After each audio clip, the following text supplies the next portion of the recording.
ভগবানের সঙ্গে যত সম্বন্ধ তৈরি করবেন, ভগবান তত আপনার কাছে এগিয়ে আসবে। চৈতন্য মহাপ্রভুর বাড়িতে রামকৃষ্ণ দেবের যেখানে শোবার বাড়ি, সেখানে চৈতন্যের ছবি ছিল। শোবার সময় চৈতন্যকে প্রণাম করে শুত। যেই রামকৃষ্ণ দেবকে প্রণাম করতে আসতো, তাকে বলতো না তুমি বেঁচে থাকো, তুমি বড় হও, শুধু একটি কথা বলতো, তোমার চৈতন্য হোক। আমি আপনাদের সামনে বলতে চাই, আপনারা কীর্তন শুনতে এসছেন, আপনাদের ভেতরে চৈতন্য হোক, গোবিন্দের প্রতি প্রীতি হোক, ভগবানের সঙ্গে সম্বন্ধ তৈরি হোক। সুন্দর সুন্দর কথাগুলো শুনবেন, জীবনে ব্যবহার করবেন। আমি আগেই বললাম, জীবন সুন্দর হবে। শুনবেন মায়েরা, আপনারা হয়তো জানেন কি জানেন না, দেখবেন মশা সব চাইতে কম দিন বাঁচে। মশা 22 দিন, কিন্তু কচ্ছপ বাঁচে কতদিন? কাছিম 500 বছর বাঁচে। শুনে নিন সম্বন্ধটা কেমন, তাকাবেন। কাছিম যেখানে ডিম পাড়ে, নদীর কিনারায় ডিম পেড়ে গর্তের মধ্যে ডিমগুলোকে ভরে মাটি ঢাকা দিয়ে দেয়। কাছিম অনেক দূরে খাবার জোগাড় করতে যায়, কিন্তু খাবার খেতে খেতে মাঝে মাঝে কিন্তু ডিমগুলোর জন্য চুপচাপ চোখ মুজে ধ্যান করতে থাকে। ডিমগুলোর সঙ্গে সম্বন্ধ করে দূর থেকে। বাচ্চা জন্ম নেয় ডিম থেকে, মা জানতে পারে না, বহু দূরে মা বসে আছে নদীর কিনারায়। মাকে বাচ্চা খুঁজতে হয় না, বাচ্চা মাকে খুঁজে নেয়। কেন? সম্বন্ধ তৈরি করার জন্য। আপনি বাড়িতে বসে আছেন, একটি ছেলে গিয়ে যদি বলে 1 গ্লাস জল হবে, আপনি দেবেন। কিন্তু সেই ছেলেটি গিয়ে যদি বলে কাকিমা 1 গ্লাস জল হবে, তখন অন্তরটা আপনার আরো কেঁদে উঠবে। আমাকে মা বলেছে জল খাবি, আই তোকে জল দিয়ে দিই। সম্বন্ধ যত পাকা করবেন, ভগবানকে তত জানতে পারবেন। আর একটা প্রমাণ দিয়ে দিই, মহাপ্রভুর যখন বিয়ে হয়েছিল বিষ্ণুপ্রিয়ার সঙ্গে, তখন বাসর রাতে মহাপ্রভু বিষ্ণুপ্রিয়ার সঙ্গে বাসর ঘরে যাচ্ছিল। যেতে যেতে মহাপ্রভুর ওই চৌকোটাতে হোঁচট খেয়ে পায়ের আঙুলটা ফেটে গিয়ে, হরে কৃষ্ণ, চৌকোটাতে গিয়ে কি হয়েছে, জোরে আঘাত পেয়ে পায়ের আঙুলটা ফেটে গেছে। আর যখনই ফেটে গেছে, বাবা বিষ্ণুপ্রিয়া খুঁজে পাচ্ছে না, এত রক্ত বেরোচ্ছে, কি করব? নিজের কাপড়টা টুকরো করে কেটে বিষ্ণুপ্রিয়া মহাপ্রভুর পায়ে বেঁধে দিয়েছে। কেউ জানতো না, বাড়ির চাকর ঈশান জানে না, সচিমাতা জানে না, একজন জানলো, তার নাম লোচন দাস ঠাকুর। ওখান থেকে অনেক দূরে বাস করে। কয়েকদিন পর একটা কাগজ এনে মহাপ্রভুকে বলল, প্রভু একবার দেখো তো কাগজটা পড়ে। লোচন? ও লোচন বলে কি?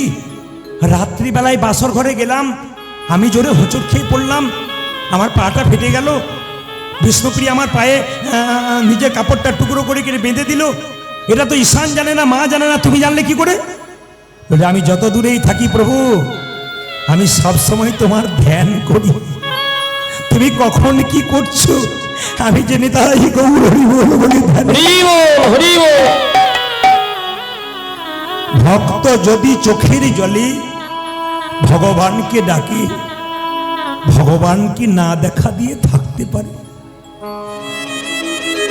কৃষ্ণ বলে একবার কাঁদো, কৃষ্ণ বলে একবার কাঁদো। ছেলের জন্য কাঁদবে, মেয়ের জন্য কাঁদবে, শেষে ছেলে মেয়ে প্রশ্ন করবে তুমি আমার জন্য করেছো কি? আপনি বলবেন যার জন্যে করি চুরি, সে কিনা বলেছ, সে কিনা বলেছ। চোখ থেকে জল আসবে, সেই জল গরম হবে, স্পর্শ করলে গরম লাগবে, মুখের মধ্যে প্রবেশ করলে নোনা নোনা ভাব লাগবে। কিন্তু কেউ যদি সারাদিন কর্মের পর একবার গোবিন্দের মন্দিরে হা গৌরী প্রাণ গৌরী বলে আমি তোমার হলাম বলে, কেউ যদি একবার কাঁদেতে পারি। কেউ যদি একেবারে কাঁদিতে পারে, তবে ভগবান তোমার হয়ে যা। ভগবান তোমার খোঁজে মায়েরা, আপনাদের কাছে নিবেদন রইল, এই যে ও মাসি, নিবেদন রইল, কীর্তন চলাকালীন যদি কেউ গল্প করে আনমনা হয়, তবে যেটা নেবার জন্য আপনি এসেছেন তার উল্টোটা নিয়ে বাড়ি যাবেন। কীর্তন শুনলে পুণ্য অর্জন হয়, ভবসাগরের পথ পরিষ্কার হয়, কিন্তু কীর্তন শুনতে গিয়ে কেউ যদি আনমনা হয়, চঞ্চল হয়, এই যে গল্প করে, তাহলে কি হয়, তিনি যা নিতে এসেছিলেন তার উল্টোটা নিয়ে বাড়ি যান। এবার আপনাদের সামনে বলে যাই, সবাই লক্ষ্য করবেন যে যেখানে বসে আছেন মায়েরা, চৈতন্য চরিত গ্রন্থ লেখককে জীব গোস্বামী পাদ। আমি এইটা বলি গৌরচন্দ্রিকা শেষ করে লীলার মধ্যে তত্ত্বের মধ্যে যাব, শুধু শুনে নিন। চৈতন্য চরিত গ্রন্থ জীব গোস্বামী পাদ। নিমাই সন্ন্যাস নিয়েছিল 24 বছর বয়সে। তখন বিষ্ণুপ্রিয়ার বয়স কত ছিল? 14 বছর। ও মেয়েরা, ওই 14 বছরে মেয়েটা শিখিয়ে দিল স্বামী ভক্তি কাকে বলে। আজকালকার মেয়েদের স্বামী ভক্তি তো নিউ ডিজাইনের, নাকি বলার দরকার নাই। শ্বশুর শাশুড়ি সামনে বসে আছে আর মেয়েটি স্বামীর নাম ধরে রাখছে, তাপস ডিজাইনের ডাক। ঠাকুমা যেন নাতিকে ডাকছে, লজ্জা পর্যন্ত করছে না। কিন্তু জেনে নিন যে যেখানে বসে আছেন, বিষ্ণুপ্রিয়ার কাছে শিখে নিন স্বামী ভক্তি কাকে বলে। পৃথিবীর ইতিহাসে বিষ্ণুপ্রিয়ার নাম সোনার অক্ষরে লেখা আছে। কেন লেখা আছে? ও মায়েরা, নিমাই যেদিন থেকে সন্ন্যাস নিয়ে চলে গেল, বিষ্ণুপ্রিয়া সেই দিন থেকে ভোর 4টেয় ঘুম থেকে উঠে গঙ্গায় স্নান করে ভিজে কাপড়ে হরে কৃষ্ণ হরে কৃষ্ণ হরে কৃষ্ণ। কত বয়স বললাম? জোরে বলুন, কত বললাম? 14 বছর। 14 বছর মানে কি? আপনার বাড়িতে যে মেয়েটা ক্লাস 9-এ পড়ে, ওই মেয়েটার বয়স 14 বছর। ও শিখিয়ে দিল স্বামী ভক্তি কাকে বলে।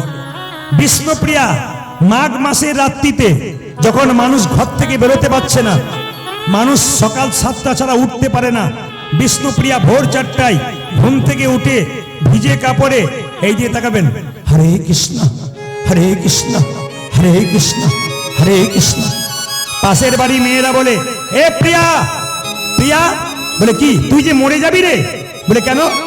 সারাদিন শুধু কৃষ্ণ কৃষ্ণ বলে কাঁদিস, ভিজে কাপড়টা শুকাস না, কি হয়েছে তোর?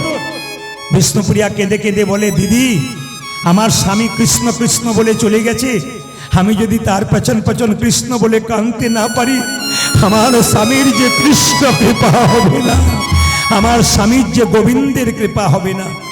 শুনে নিন মায়েরা, মন দিয়ে শুনলে মূল্যবান কথা আছে। তাকাবেন আমার দিকে, আমার স্বামীর কৃষ্ণ কৃপা হবে না। মেয়েটি জিজ্ঞেস করলো, তুই খাস কি? সারাদিন তো তোকে খেতেই দেখি না, তুই খাস কি? এতজন মা এখানে কীর্তন শুনতে এসছেন, দিনের মাথায় 4 বার 3 বার খান। 14 বছরের মেয়েটা দিনের মাথায় 1 বার খায়। সকাল থেকে সন্ধে পর্যন্ত একটা করে ধান ফুটে হরে কৃষ্ণ নাম করে। সকাল থেকে সন্ধে পর্যন্ত যে কটা হরি নাম কটিত চাল, একবার গঙ্গা থেকে জল এনে সেদ্ধ করে খাই। এই নাম বিষ্ণু। ত্যাগে গোবিন্দ পাওয়া যায়, ভোগে পাওয়া যায় না।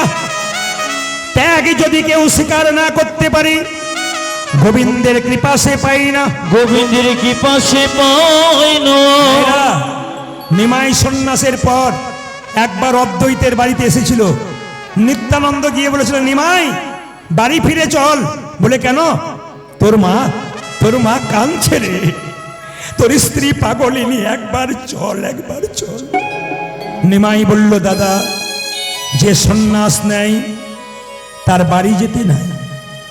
তবে আমার মায়ের যদি আমাকে দেখবার ইচ্ছা হয়, নবদ্বীপের মেয়েদের যদি আমাকে দেখতে ইচ্ছা হয়, সবাইকে অদ্বৈতের বাড়িতে নিয়ে এসো, একজনকে আনবে না। বলুন তো মায়েরা কে? জোরে বলুন কে? আমি খুশি বিষ্ণুপ্রিয়া। নিত্যানন্দ ছুটে এসে বলল, সচিমা তোমার নিমাই এসেছে।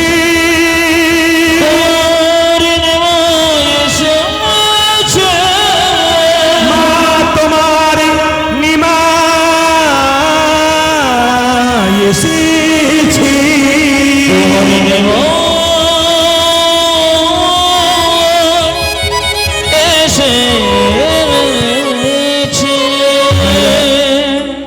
বহুদিন পরে কোনো মা যদি শুনতে পায় তার ছেলে আসছে, তার মায়ের কি দশা হয়। সচিমাতা তাড়াতাড়ি বিষ্ণুপ্রিয়াকে বলছে, বৌমা তাড়াতাড়ি সেজে না, আমার নিমাই এসেছে দেখতে। নিত্যানন্দ হাত আগলে এসে বললো, দাঁড়াও, নিমাই সবাইকে যেতে বলেছে, বিষ্ণুপ্রিয়াকে যেতে বলে না। বিষ্ণুপ্রিয়া আছাড় খেয়ে পড়ল মাটিতে, চলে গেল সচিমাতা নিমাই দেখতে। নবদ্বীপের মেয়েরা সবাই নিমাই দেখতে যাচ্ছে। বিষ্ণুপ্রিয়া কাঁদা বারান্দায় কাঁদছে ছটফট করে।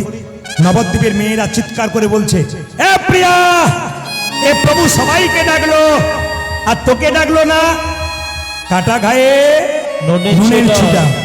এ প্রিয়া, মেয়েরা বলল, সবাই নিমাই দেখতে যাচ্ছে আর বলছে, এ প্রিয়া, প্রভু সবাইকে ডাকলো তোকে ডাকলো না। বিষ্ণুপ্রিয়া বলল, কেন? ওরে তোর মতো ভাগ্যহীনা আছে কয়না। বিষ্ণুপ্রিয়া কেঁদে কেঁদে বলল, কি বললে? আমাকে ভাগ্যহীনা বললে? তবে শোনো মায়েরা, আমার মতো ভাগ্যবতী আছে কজনা। কেন? যাকে দেখবার জন্য হাজার হাজার মানুষ চলে যায়, সে তো হাজার হাজার মানুষের নয়, সে তো আমার মানুষ। আমার মানুষকে দেখবার জন্য যদি হাজার হাজার মানুষ চলে যায়, আমার মতো ভাগ্যবতী কজনা। তুই যাবি না? না।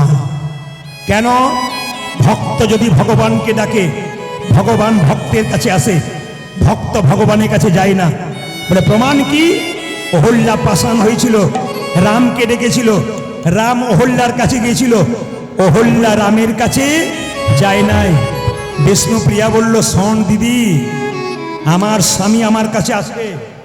বলে কেন আসবে? আসতে আমার স্বামী আমার কাছে আসবে। বলে কেন আসবে? বাচ্চা ছেলেদের ঘুড়ি ওড়ানো দেখেছিস? লাটায় টান মারবে, ঘুড়ি যতই উপরে উঠুক, লাটায় টান মারলে ঘুড়ি আবার তার কাছে ফিরে আসবে। আমার স্বামীর সঙ্গে প্রেমের সম্পর্ক আছে। আমি যখন প্রেমের লাটাইটা টানতে শুরু করব, তখন আমার প্রভু আমার কাছে আসতে বাধ্য হবে। মায়েরা, আপনারা সবাই জানেন যে নিমাই সন্ন্যাসের পরে অদ্বৈতের বাড়িতে এসেছিল, কিন্তু বিষ্ণুপ্রিয়ার কাছে আসে নাই। সবাই জেনে নিন, একদিন রাত্রি 12টার সময় বিষ্ণুপ্রিয়ার কাছে নিমাই এসেছিল। প্রিয়া, প্রিয়া, কে? প্রিয়া, কে তুমি? ও মেয়েটা কত বয়স বললাম জোরে বলুন? 14 বছর। 14 বছর মেয়েটা ঘুমাচ্ছে। প্রিয়া, ও প্রিয়া, প্রিয়া। যেই না দরজাটা খুলেছে বিষ্ণুপ্রিয়া, আমি এসেছি। বিষ্ণুপ্রিয়া স্বামীকে দেখলো না মা, চমকে যাবেন। নিমাই দাঁড়িয়ে আছে পেছনে, আর বিষ্ণুপ্রিয়া মাথার কাপড়টা এরকম করে নিয়ে দাঁড়িয়ে আছে। নিমাই জিজ্ঞেস করলো, প্রিয়া, তুমি আমার দিকে তাকাবে না? না। একবার তাকাবে না? না। বহুদিন পর স্বামী যদি স্ত্রীর কাছে আসে, স্ত্রীকে তার স্বামীর বদন দিকে একবার তাকায় না? আমি চাইতে পারবো না। আমার ইচ্ছা হয় স্বামী তোমার বদনের দিকে তাকাতে, কিন্তু চাইতে পারি না। কেন? আমি সন্ন্যাস নিয়েছি তোমায় বলে যাইনি বলে অভিমান হয়েছে। আমি অদ্বৈতের বাড়িতে এসেছিলাম, সবাইকে ডেকেছি, তোমায় ডাকিনি বলে অভিনয় হয়েছে, অভিমান হয়েছে। বিষ্ণুপ্রিয়া বলল, না স্বামী, আমি তোমার দিকে তাকাবো, ইচ্ছা করছি, তাকাতে পারছি না। কেন জানো? কেন না, সাধু মুখে শুনেছি, শাস্ত্রে শুনেছি যে একবার সন্ন্যাস নেয় তার নারী মুখ দেখতে নাই। আমার মতো হতভাগিনীর মুখ দেখিয়ে আমি তোমার সন্ন্যাস ধর্ম নষ্ট করতে চাই না। প্রিয়া, তোমার মতো পত্নী যদি ঘরে ঘরে হয়,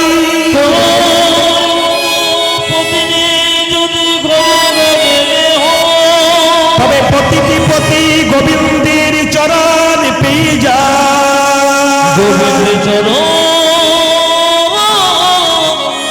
পেয়ে যায়।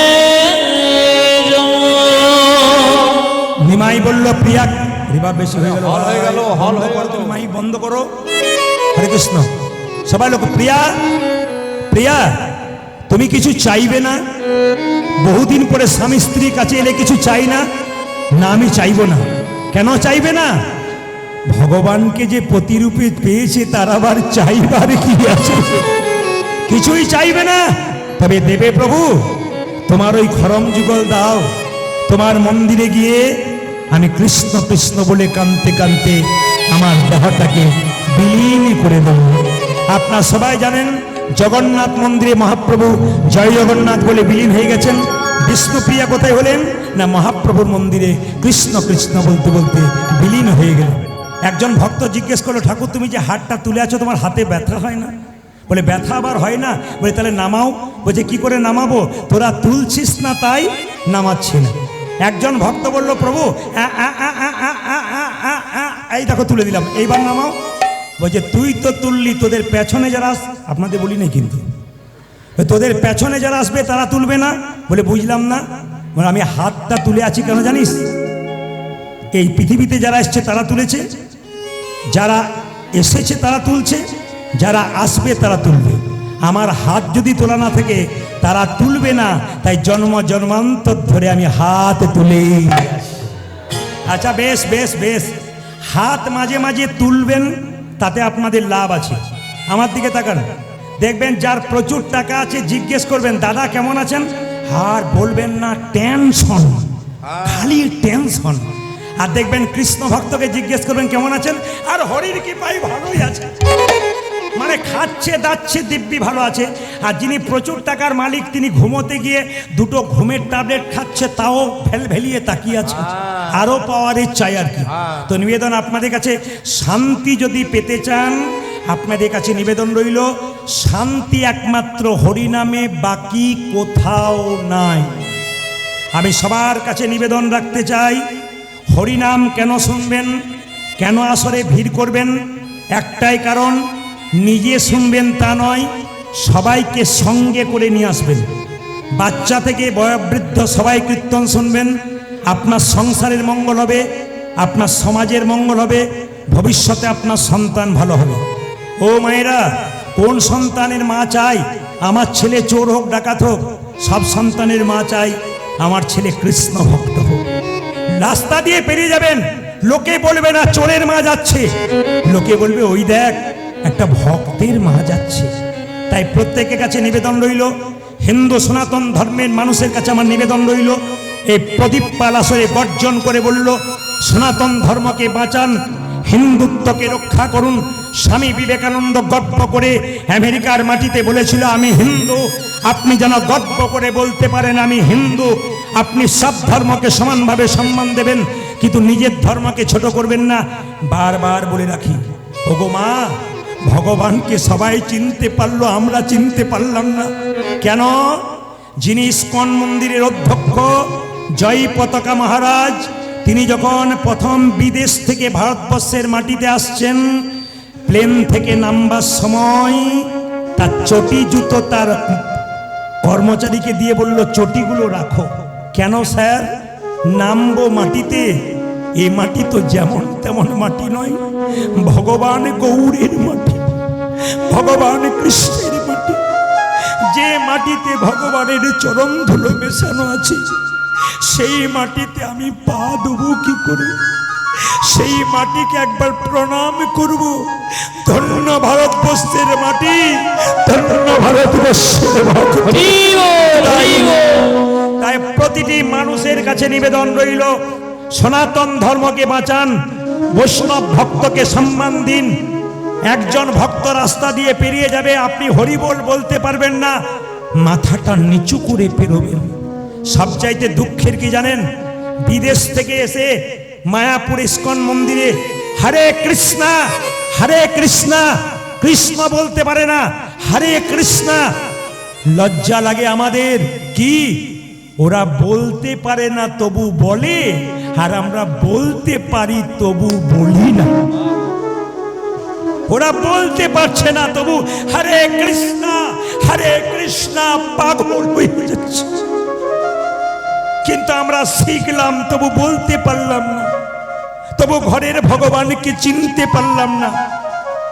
অনেক ভিড় হয়ে গেছে বলে কি সনাতন ধর্ম বেঁচে আছে? না, ইটের ওপরে ইট সাজালে পাঁজা তৈরি হয়, দেওয়াল তৈরি হয় না।